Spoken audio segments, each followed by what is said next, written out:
We're talking to Malcolm Turnbull today, the former PM and obviously author of a new political autobiography, A Bigger Picture. We'll be talking today about industry policy, obviously, lots about NISA, and then lots about the future. So first of all, welcome, Malcolm Turnbull. Great, thank you. Great to be with you. Look, I thought I'd start just by asking you what your day-to-day looks like at the moment. The whole working from home, you're obviously promoting a book via a podcast like this.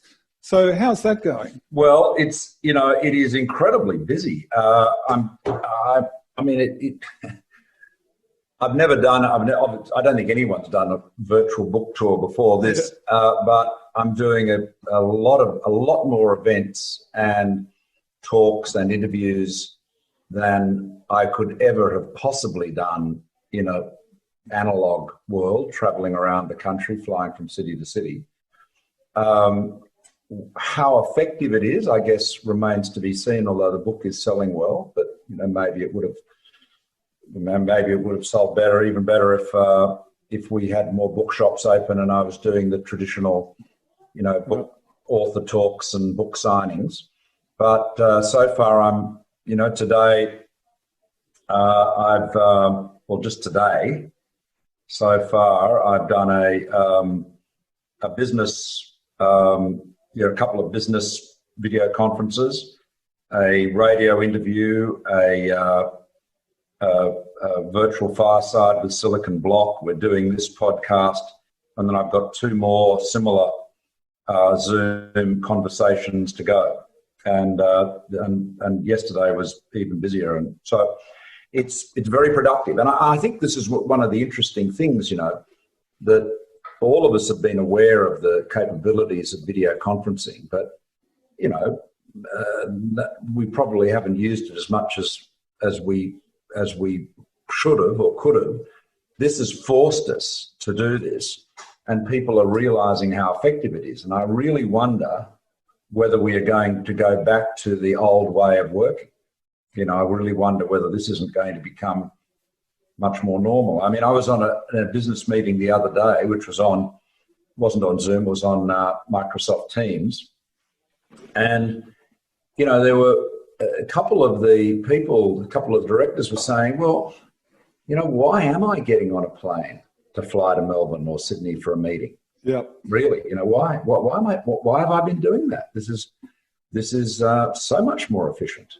And the benefit. I guess here's the thing.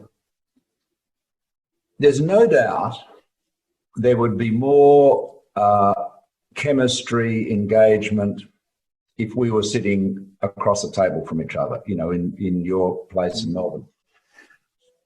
On the other hand, let's say that's 100. Where are we at? We're not at 20, we're not at 50. I would say we're somewhere between 65 and 85%. So the marginal value of getting on a plane and flying from one end of the country to the other, is it really worth the effort? There's a lot of executives that I've been speaking to via Zoom and just phone calls who are, very pleasantly enjoying being at home and not on an aeroplane. So, I mean, the guys who are 3 weeks in a month overseas are certainly happy to be at home with the kids. Now, so let's talk about industry policy and maybe let's have a look at where we are now. I guess Australia's been fortunate. It's had all these years of growth, haven't had a recession in whatever it is. I guess we've got one coming. We've never had that burning platform. We've never had that real motivation to put some oomph into the creation of new industries and new, entirely new companies doing entirely new things. So now we kind of do. We've seen holes in our manufacturing system. Yeah. This issue of sovereign capability is an opportunity, surely. Well, yes, it is. I made, so I describe in my book, I made the decision, or my government did, to build all of our new Navy in Australia, which was not my predecessor's intention at all. Now that, a lot of people said, oh, well, that's just, because Malcolm wants to, shore up Christopher Pyne's marginal seat in Adelaide. That's an expensive proposition. Very, very expensive. Not even Christopher's worth that much. But but the reason was that I very strongly took the view that, we needed a sovereign capability in the defence industry. We needed to be more than just a consumer of other people's technologies. We need to be building and developing our own technologies. And I have a very strong view that the spillover effects into the rest of the economy are very valuable. Again, who knows whether this is an apocryphal story or not, but was it Netanyahu? I think it wasn't Netanyahu, but it was one Israeli prime minister, and Bibi's been prime minister for so long, it was probably him. But so Bibi is asked, who founded Israel's technology sector? To which he replied, Charles de Gaulle. How on earth could that be the case? Well, when the French,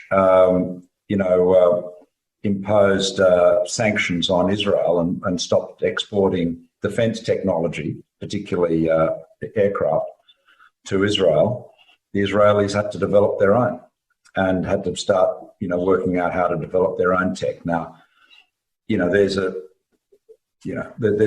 more than a bit of truth in that, and I think so. There is a role. There's a role there for industry policy. Having said that, you've got to be careful that if you're going to be supporting particular industries as a government, that you do so in areas where the technologies are very advanced, where there will be real spillover benefits, and that you're not just creating uncompetitive,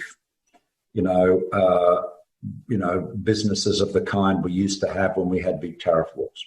So you've got to be careful about it. I mean, I'll give you another example of a failure of industry policy. So one of the biggest mistakes I think the Americans made, and we've got some culpability there, as do the British and the Canadians and the New Zealanders, is how did we get to the point where not one of the Five Eyes countries, which are the closest in terms of intelligence sharing, let alone Japan, let alone France or Germany, have got any capability in wireless technology. If you are Telstra or AT&T and you want to move to 5G, you've got 4 vendors in the world at the moment.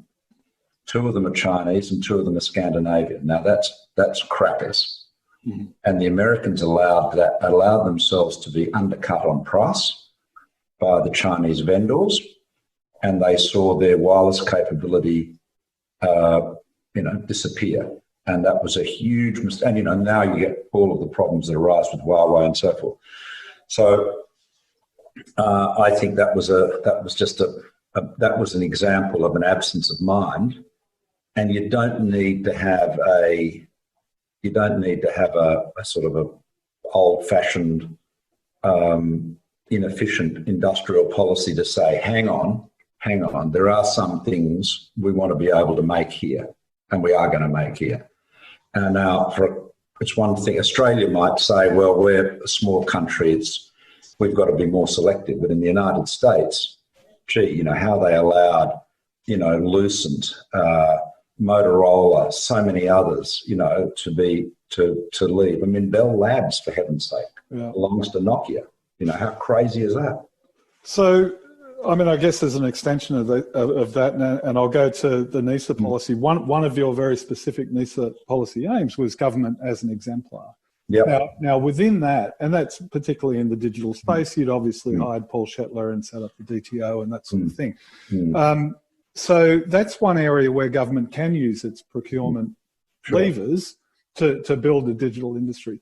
I wonder, I mean, can you kind of address how that's gone? I mean, I know changing the way government's, public services work can be tricky, but if you can talk through how that policy went ahead, but also maybe from a sovereign capability perspective now in this kind of less secure post-COVID environment. Well, I think just turning to government, the DTA, or the Digital Transformation Office, later the Digital Transformation Agency, has been very effective. It has achieved. It's gone a long way down the track of digital transformation. It's got a lot more to do. We had some bad luck, I have to say, on the people side. I mean, Paul, who I recruited, he was absolutely my pick.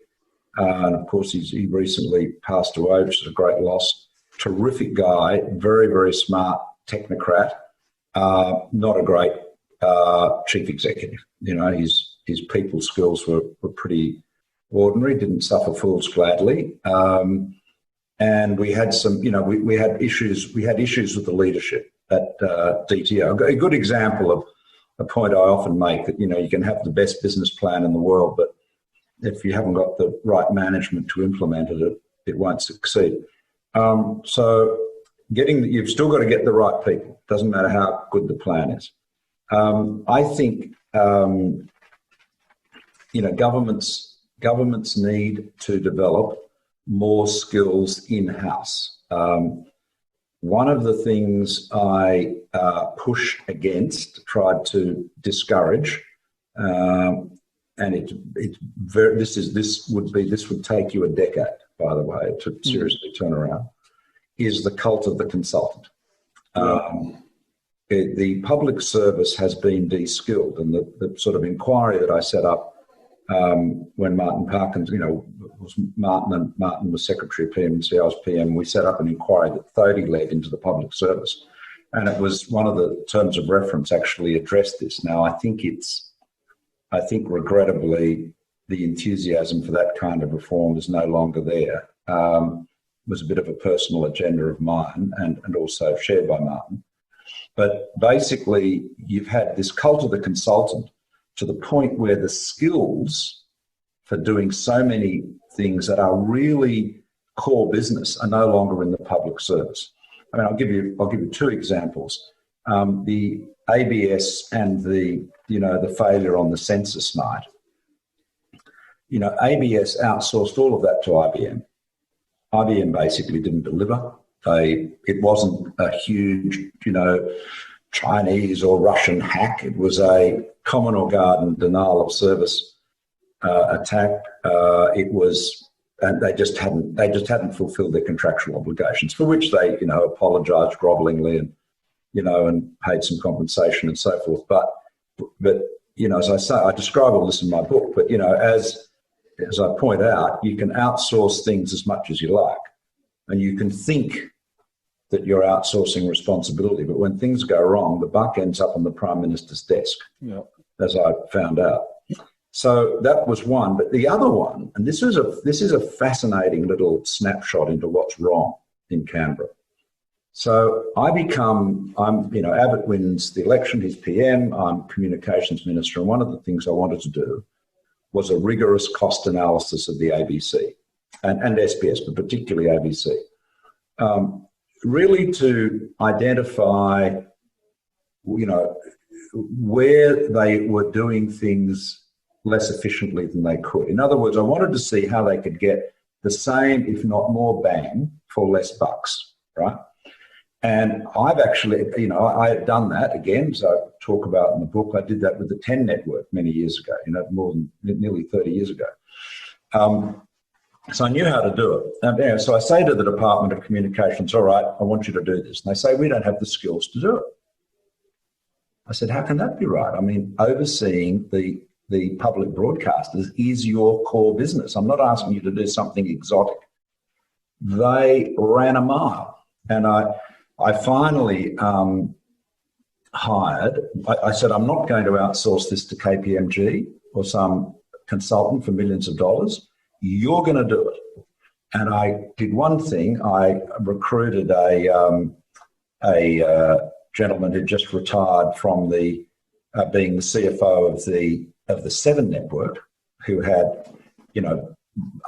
absolutely up-to-date domain expertise. And I said, right, he's your consultant domain expert, and that's it. You've got to do the work yourselves. Now, they learned a lot out of it.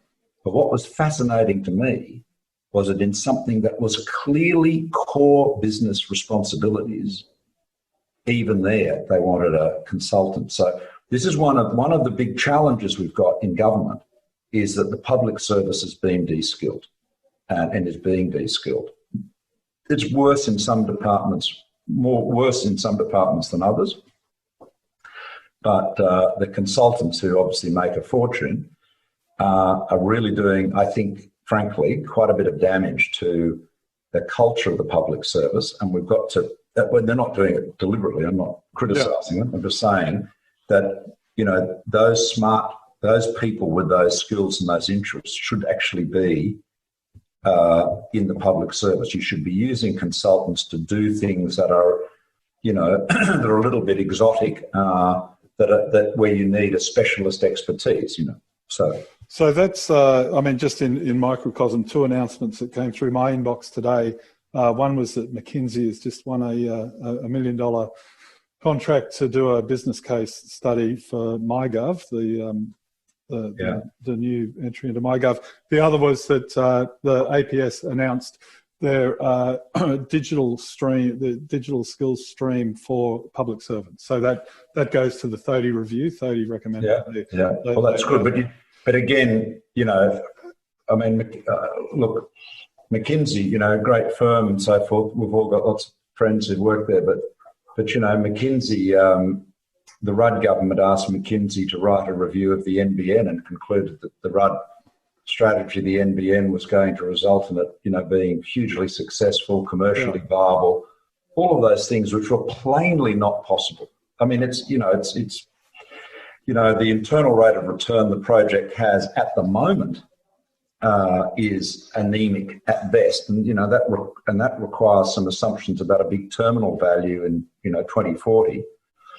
So I listened to your chapter on the NBN, and you have a fairly bulletproof argument, and I think you were also at StartCom last year with Matt Barry on stage, and you spoke quite extensively about NBN. It's been given a fair test, hasn't it, in the last and it's touch wood.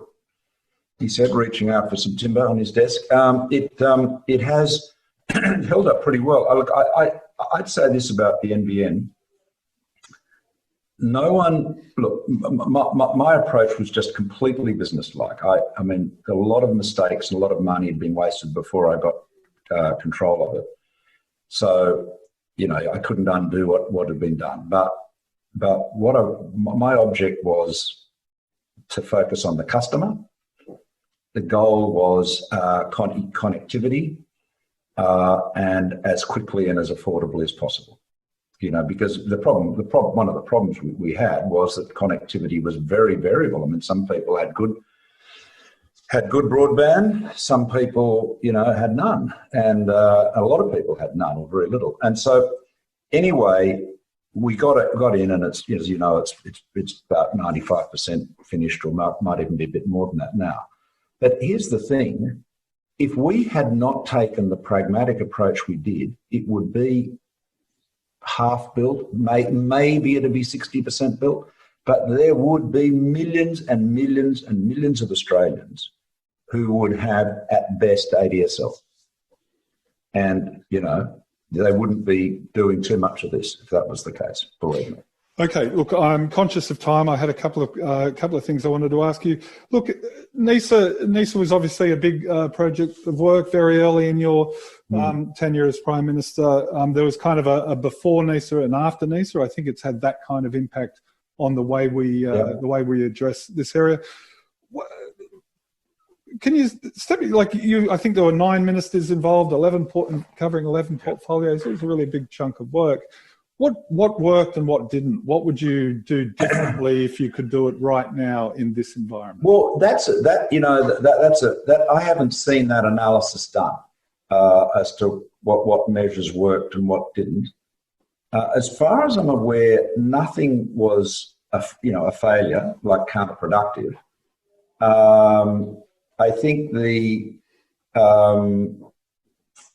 the insolvency, well, there's a whole host of reforms. And obviously, all the tax breaks to encourage early stage investment have worked well. We have a stack now of venture capital, both for at the startup level and series and startup and Series A and Series B and C. There's the transformation of the Australian venture capital scene in the last 3 or 4 years is just massive, and everyone in the industry acknowledges that, and a lot of them attribute it to the NISA, which I find very gratifying as an old venture capitalist. But I think in some ways the element in the NISA that had the most impact was actually just talking about innovation and talking it up.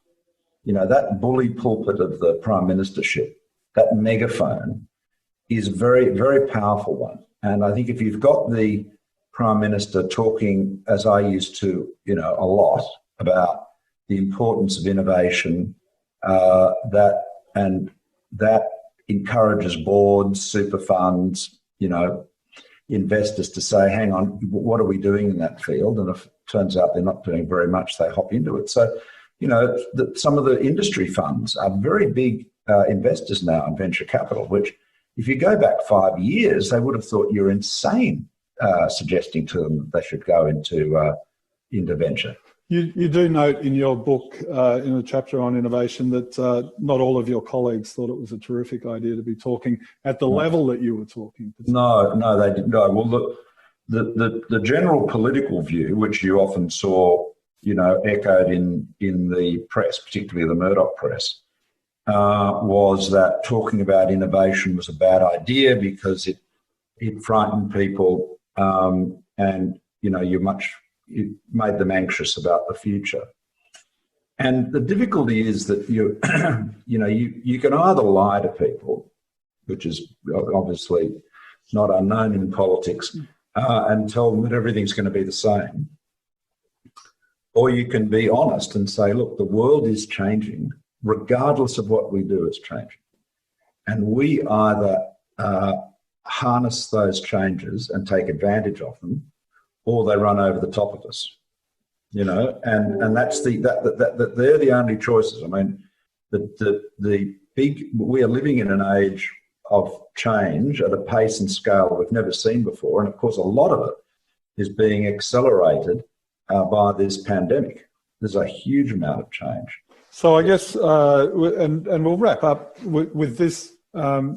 Malcolm, and I really appreciate you coming on. But when that very night that you became Prime Minister, I think in your first press conference, you spoke quite expansively about the opportunity and the enthusiasm for embracing that change. So now that we are in this incredible period of change, I note that you've made some recent investments in Myriota, safety culture. Advanced navigation. Yeah. So you're a private citizen making investments. How optimistic are you? Where are the areas of competitive advantage that you see in Australia? What are the things to be excited about right now? Well, I think technology, tech, both big tech and new tech, is going to be stronger than ever.